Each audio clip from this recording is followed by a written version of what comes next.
Продолжуваат средбите во рамки на коалицијата Влен за да се разговара околу спојувањето во една партија, но се уште нема конечна одлука. Председателот на движењето Беса Билјал Касами изјави дека станува збор за комплексен процес, но додаде дека се среќаваат еднаш или два пати неделно со цел да се заокружи оваа идеја.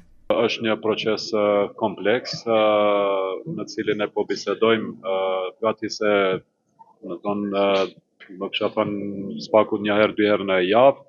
Këtë javë kishim takimin e fundit dhe për edhe brenda javës, më thonë deri në fund të javës është parapar takimi i radhës.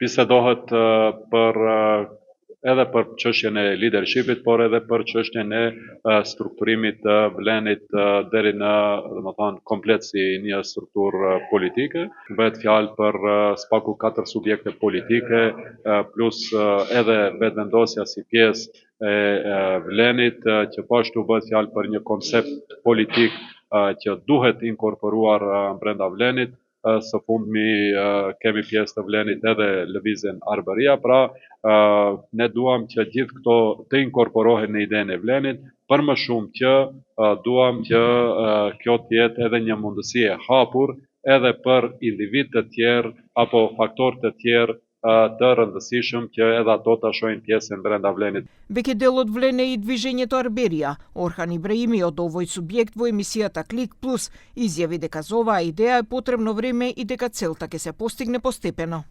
S'po bëhet Vleni një asnjë gale. Vleni a një. Ky Vlen ka mujtë të zgjedhje parlamentare edhe zgjedhje lokale. Është një.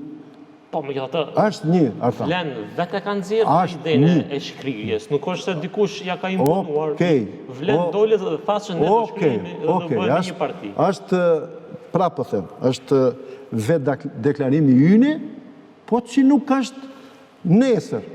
Gradualisht. Është menansij përmbajtje. Ситуацијата заглавува кај изборот на лидерот, бидејќи во коалицијата има 4 председатели на партии.